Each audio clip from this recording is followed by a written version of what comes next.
I've seen in many organizations, leaders monitor all the wrong things. They monitor all the wrong indicators. But the real problem is not visible. Several brokerage firms, their primary revenue model was they used to charge heavy commissions for every trade. You cannot manage uncertainty. And that is why the concept of fail fast, fail cheap comes into picture. At the end, if those planning doesn't need the right execution, it's a blunder. Yeah, whatever they would have learned with the 20 lakhs, they have learned it in 10,000. Things change. The business models also will expire. The world is overwhelmed with too many AI apps, and in many organizations, many leaders, they're not seeing the legacy blind spots. They have a fear of not working. Hello, everyone, and welcome to the podcast. Today, we'll dive into what it really takes to lead us through change, complexity, and reinvention.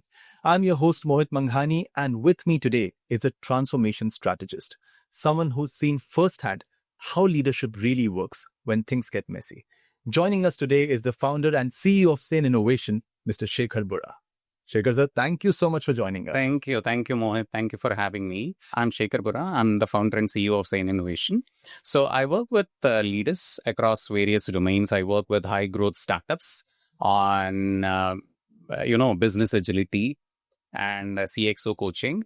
And I also work with, few top level CEOs on business model reinvention. How should you make your business model really relevant for your own organization? How do you adapt your own business model given the context and situation? So I worked across healthcare, banking, and fintech and insurance companies that are really booming up. And it is all about working with leaders on how we usually make things relevant for an organization. That is what I really work for. That's a lot, actually, and especially this world relevant, which we'll touch upon in today's podcast. So let's start with something that every leader can relate to. The idea that the biggest dangers, the biggest risk in business aren't always the one you actually see. How do you describe that? Those hidden risks that, leaders can't see. See, if you have seen this Titanic movie, have you seen That's my go-to film. Yeah. So if you have seen this Titanic movie, in fact, Titanic was a real story. It happened in 1912. And Titanic was one of the most elegant ship at that point of time. It was one of the most advanced.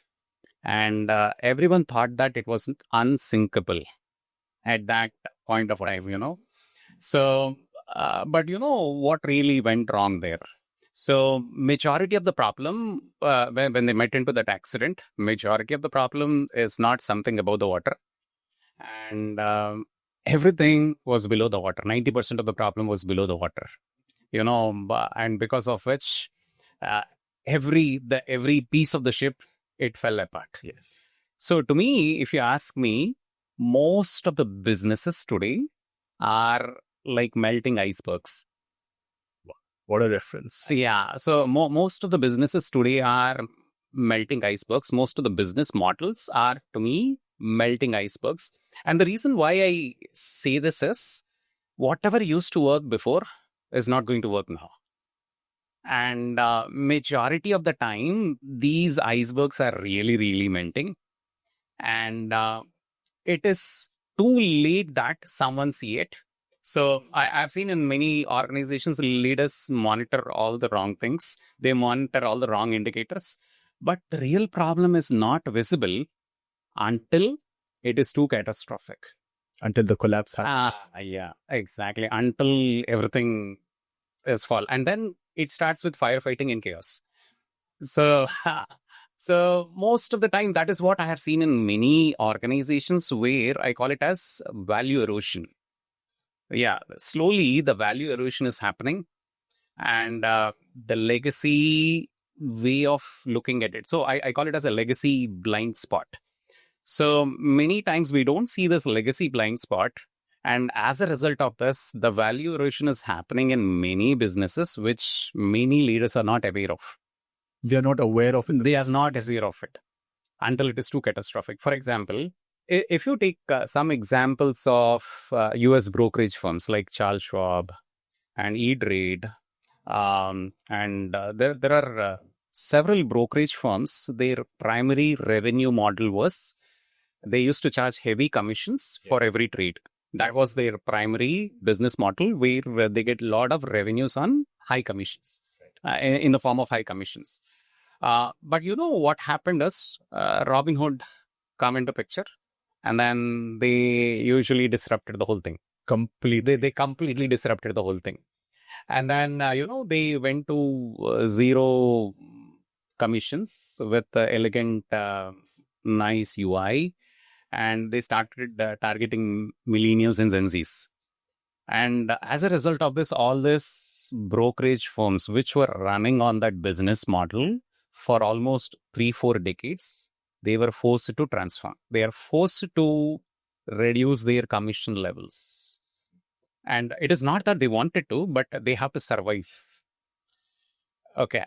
So that's exactly what was happening in many organizations. Many leaders, they're not seeing the legacy blind spots. So there is small value erosion happening across everything. And as a result of this, slowly but steadily, you are being disrupted without you yourself knowing that you're getting disrupted. Not just the US market, in the Indian market, we have seen a lot of companies. I think Zerodha is a company. Yeah, exactly. Now, Indian market is, I think someone already started pivoting the zero brokerage model, where their business model is more of monetizing the data. Data is the new oil, actually. Yeah, exactly. So their business model is monetizing the data. So for me, what matters is most of the time, we are not seeing the real problem until it is too late. And that too late can actually be quite too late. Exactly. Yeah. Well, but actually, like you say this, let's dive into this one more thing, because all these big plans, they're kind of blocking your progress. Like, it's too late to see that. But now imagine this is a hindrance to your progress. It's another thing. As we have also seen, a lot of companies have those huge strategy decks. They have these long roadmaps, months of planning before actually anything moves on. Tell me, why do these leaders fall into that big plan trap? See, what I call it is a government style planning. See, most of the time, governments do very big bang planning at the beginning.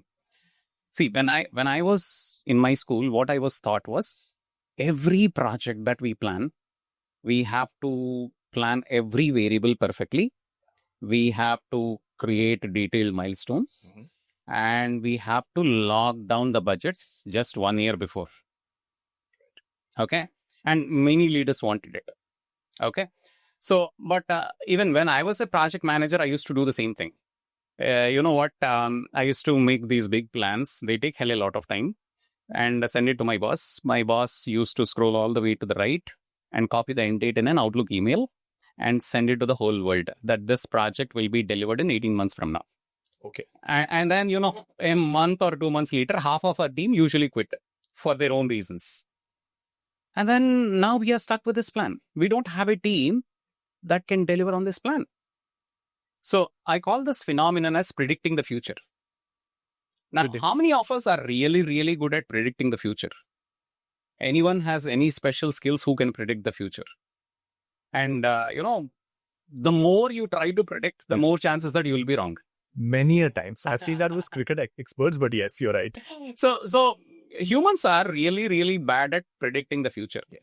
In my world, planning is more of a, I have a vision for a longer term, but I plan for shorter term. The more shorter you plan for, the more chances that you might meet your plan. So now you can ask me, like, why are leaders getting into this big plans and all? The point is, it feels safer. For majority of the leaders, planning big will give you a lot of clarity. Planning big will also give you a lot of what I call it as control and progress. But clarity is not,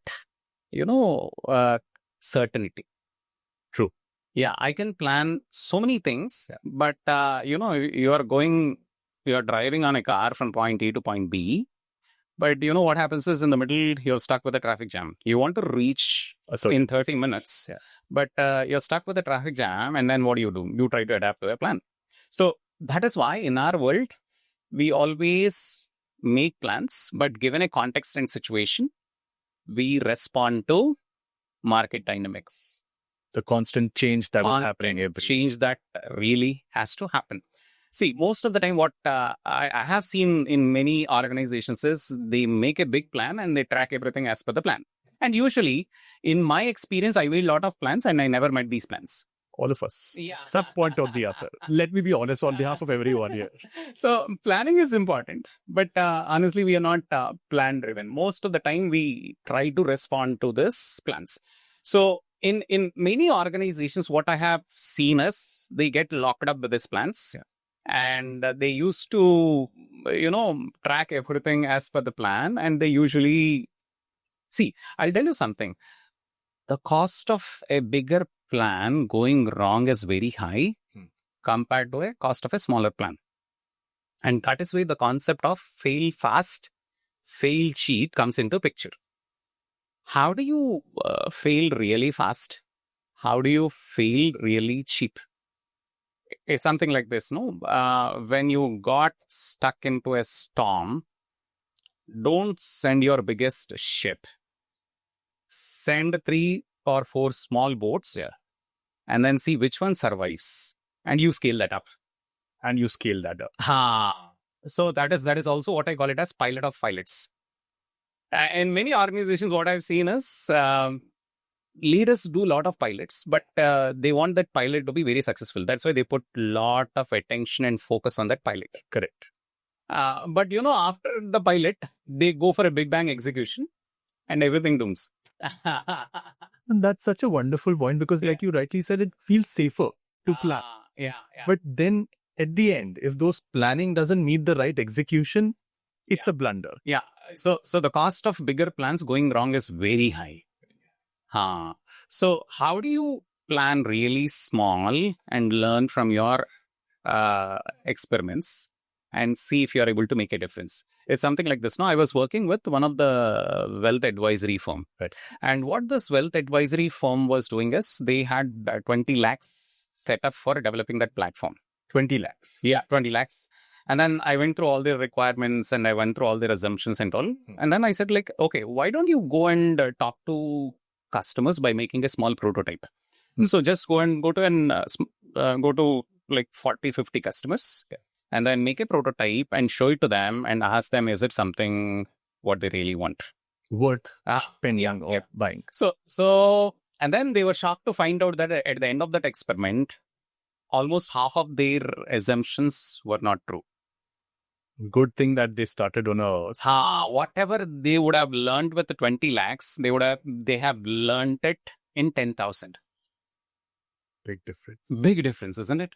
So if you don't want to experiment, you lose heavily. Yes.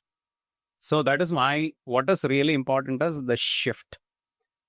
This is the biggest challenge. 20 lakh versus 10,000. But how do that shift happens? Because like you said, leaders are more inclined towards experimenting, making those little efforts count, but they don't look at the bigger picture. Like your vision must be big, but you're not focusing on the small steps. How do they have that shift? Many times I say that uncertainty is not your enemy. So make sure that you use uncertainty to learn something. So there is a famous framework called as OODA. OODA. Observe, orient, decide, and act. Observe, orient, decide, and act. So the more you run this circle, the more you get better at it. So how do you know that you are building the right product that fits the market? How do you know that you are continuously improving? And how do you know that whatever you are building so far is just what the market wants? So that is where it makes a huge difference in the way how we do things before versus how we are doing it. And most of the time, what I see leaders doing is they got, it's what I call it as success trap. Right. So you get into that momentum where you say that we are too busy to improve. Too busy to improve. Yes. Yeah. So we are really busy. We cannot reflect. What does? We cannot reflect and again try to improve it. Right. So these are some of the nuts and bolts, but they got to really work with a lot of difference. Yeah. Now that you say this, because speaking of the leadership mindset, they often think that doing more means being more strategic, but it may be the opposite. So if I may ask you this, when you think you're doing more, is that actually being strategic? See, strategic is the new label, no? So I have seen in many organizations, I see leaders saying that, oh, we are really strategic. And then they work on like 40, 50 initiatives across the organization. And then, my question to every leader is, let's say you put 5% of your time and energy on 20 initiatives, or you put 30 or 40% of the initiatives, 30 to 40% of your effort on top 3 initiatives that makes the maximum impact. So it's all about how hard work versus smart work. So it's all about where you focus. Yeah. So most of the time what happens is there are too many initiatives and then they rarely get the time and attention from a leader to make a difference. So most of the time what happens is too many initiatives. See, if you say that everything is high priority, then you haven't made a strategy. You just made a list of things to do. To-do list. To-do list, yes. And the more you run through this to-do list, you are also spending a lot of time on low value things. So that is why I call it as the key insight that I always get in a strategy, what not to do is, you should practice what I call it as relative exclusion. Relative exclusion. Okay. What is that one thing that you feel like not spending time on? What not to do? What not to do? Yeah. What is that one thing, or what are like few initiatives that you don't feel like spending time on over the next few weeks or months? So if you're not practicing relative exclusion, then probably you are not really there yet. So what does that tells me is, so strategy to me is prioritization, right, plus relative exclusion. You got to exclude some things which are not creating impact. But how do you decide that? How do leaders can actually improve this kind of, focus, or in your words, relative exclusion? See, there are a lot of framework. For example, there's a framework called as Eisenhower matrix. So I usually use that matrix. So it's something like you put urgent and important. So and then what is that you wanted to do it now? What is that you wanted to do it later? And what is that you wanted to delete from your list? What is that you wanted to reschedule? Okay. So most of the times when you don't employ any of these prioritization metrics or prioritization frameworks, I would say, so you have a really big challenge of not optimizing your time on the most productive things. So most of the leaders tell me that I'm very busy. Being busy is not equivalent to being productive. That's a line that everyone should underline, and not just for leaders, but for every. Yeah. So most of the time they have this back and forth meetings, lot of meetings. There's so many things that they do. But at the end of the day, are you really productive? Are you working on the most impactful things? No. So if you are someone who is watching this, this podcast, what I would say is, what is that one thing you wanted to remove from your today's list? And what is that you wanted to reschedule it? So it's all about what I call it as, are you using a flashlight or are you using a laser? So flashlight gives you a broader, and laser is very sharp focus, right? So most of the time what happens is, if you are laser focused on top few things that create the impact, then you're really good to go. So in short, if I summarize it, saying no is also a strategy. Excellent. That's important. That's a gentle, good reminder for all of us that saying no is also a strategy. Yeah. You don't have to like keep bombarding yourself with Yeah. tasks. Yeah, most of the time, yes, there's so many things for people to do, and these are all labeled as strategic. And then it rarely see any focus and execution on it.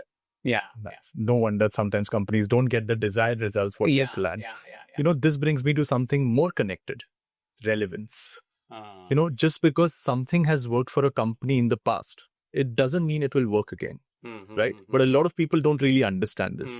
Tell us about that. What do you think of it? See, there are so many good examples on this. For example, like you take a Nokia example. So in 2007 or 8 time frame, they have like 50% of the market share. In 2013, their market share is 3%. So what happened to this organization? It is not that they were incompetent, but the kind of shift, they couldn't make it happen. So that is what I call it as a relevance gap. See, most of the time, if you are still optimizing call centers when your customers want a WhatsApp bot, you are designing probably a business model for a customer who no longer exists. So you have a business model, and your customers usually keep shifting across the models, isn't it? See, that is where the relevance usually comes into picture. See, what my experience is, the world is full of people who do a lot of irrelevant things. See, for example, you want to lose weight, but let's say if you eat like 4 packs of biryani every week, you know what you're doing, right? You want something and you do something else. Doing the opposite, actually. Yeah. So this is exactly what happens in many organizations also. They want to achieve something, but they do so many things that do not align to their goals. And and you are always, let's say you're an employee, you're always rewarded to protect what was working before. So keep doing on loop what is still working. You will get promoted also to protect what you are working on. See, for example, I always say Kodak. Kodak, everyone know, the best company that have given us the digital camera and everything. Good old days. Yeah, good old days, isn't it? But what they did was they ended up protecting that film-based model. And there was a time where the market stopped caring about them. So you reach a point where most of the time there are so many irrelevant things that usually happen. And then, and why do people protect their legacy business models? Most of the time what happens is they always believe that whatever was working before will work now. It was working then and it will work now. No, that's very interesting that you mentioned this, because I was going to say this. Now that you say relevance is the most important thing, not growth, not scale, but relevance. Still, you see a lot of leaders holding on to those outdated models for so long. Why is that? See, most of the time it is what I call it as a romance with the legacy. So you have built a business model and you always think that this is how we build the business, and you don't want it to get rid of it. You don't want it to challenge your own business model. Because that worked for you at a certain period. It worked for you for a certain period and you assume that it will continue to work. So most of the time when situations change, when things change, the business models also will expire. So I call it as a shelf life of a business model. So shelf life. Every business model has a shelf life, isn't it? Right. So when business models expire, they don't know what to do except protecting that. And the other thing is they have a fear of not working. So for example, if we reinvent the current business model, whatever is working will not work. And I've also seen there was an absence of real-time feedback. Okay. So, customers leave silently. So they don't want to give you a lot of hints before they're leaving. See, most of the time, even now, the world is overwhelmed with too many AI apps and websites. It's endless now. Yeah, there's so many. And majority of this, they don't solve my problems. Majority of these apps, they solve partially my problems. But overall, if I have to look at it, my problems are my problems. For example, I'm still looking for an AI app that can make my 6-year-old sleep early and wake up late or wake up early, whatever. Don't think that has been discovered yet. So the point is, we make so many things which are totally irrelevant, which do not connect to the real world purpose, and most of the time we just get lost in the noise. So that is what many times happen. So you do things which are not relevant for an evolving world. So as I said before, in an evolving world, it is always advisable to make evolving plans, not fixed plans. So most of the time, our plans, we make it was written on the stone and it is locked forever. Patthar ki lakdi, as they used to say it. This is what is written, this is what will be shown. Yeah. But things change, right? And a lot of uncertainty built into it. The more you try to, manage the uncertainty, the riskier it is going to be. For example, if you are hit with another war, or if you are hit with another COVID kind of situation, you cannot manage the uncertainty. And that is a real challenge that I often see. It is majority of the business models that you have these days are irrelevant to the current world. Now that you say this, because from the outside, it's a business model. But for somebody, it's the mindset. So let's dig into another layer of this, the role intentions play. Because for any founder, something that has been working over the years, he will stick to it no matter what till the time you said he evolves. How important is that intention? Because it may work for a company, it may not work for a company. How important is to work on that? See, I always say that founder's intention is the invisible architecture of a business model.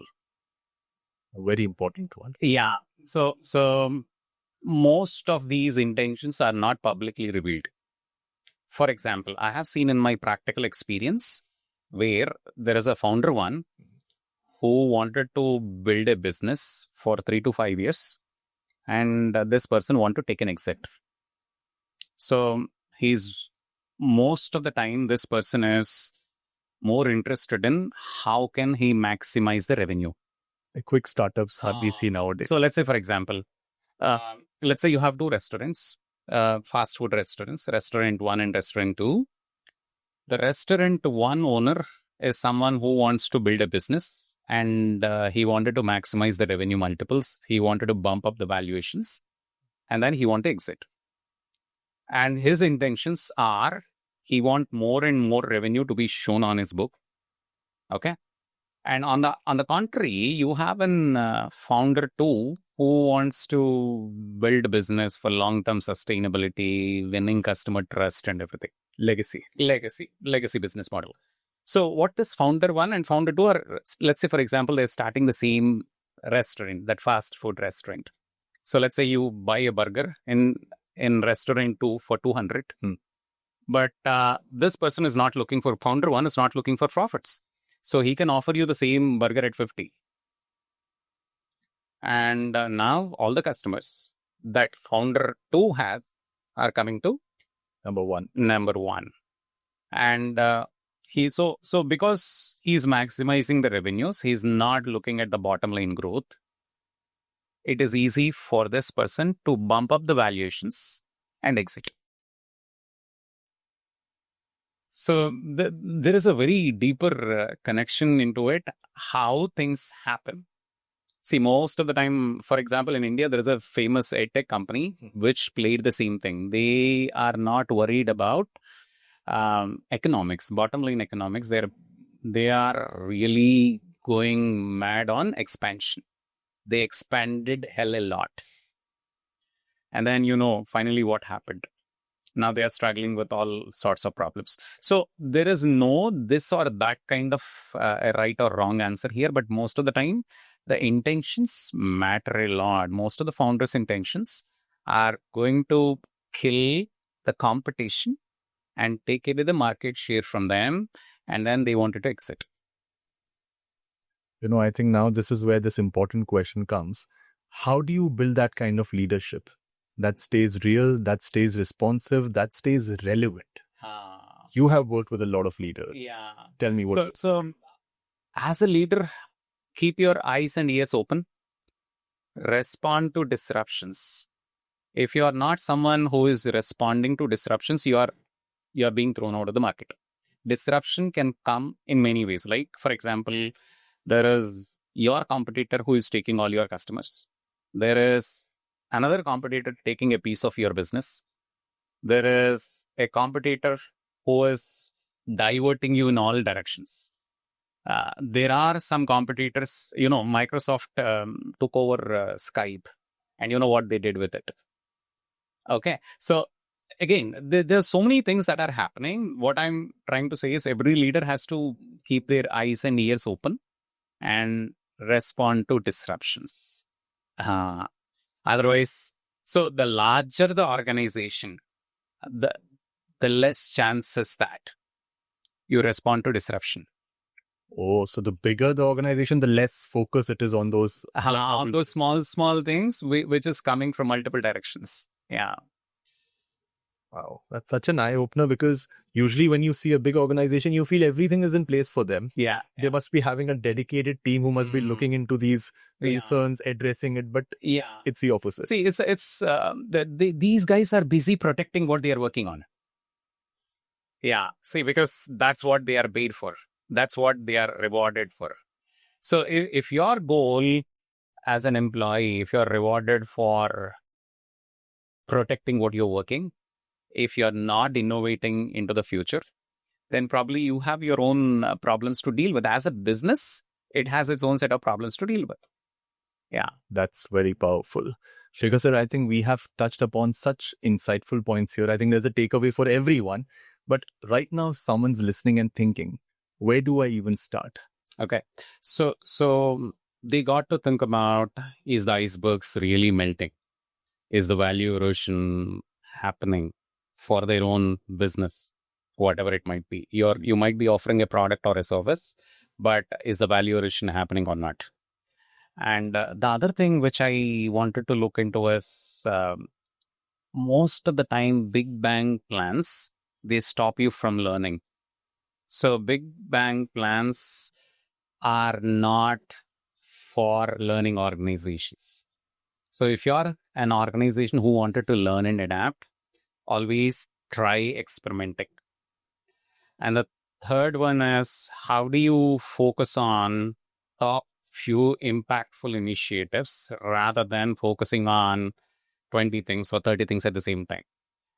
And the fourth one that I wanted to always bring up is irrelevance. How are you ensuring that you are staying relevant to your competition? Most of the times, many organizations, they struggle to stay relevant to the competition. If you're not relevant to the competition, there's going to be a point where the market stops caring about you. You are no longer will be there, in their customer list. And finally, the founder's intentions are going to shape up the new competition. So most of the time, if a founder intention is to exit really fast, they are going to hype up, they are going to blow an hot air balloon. The traditional business models, they usually die their natural death. Yeah, these are few things that they can look into. Every business leader, I would always say that most of the time, business happens with a lot of effort and keeping your eyes and ears open. Wow, that's really powerful. Sekhar sir, thank you so much for those lovely insights, and thank you once again for your time and patience. Thank you. Yeah. To everyone listening, this podcast comes down to one thing: adaptability. Thanks to you also for tuning in. We'll see you in the next one.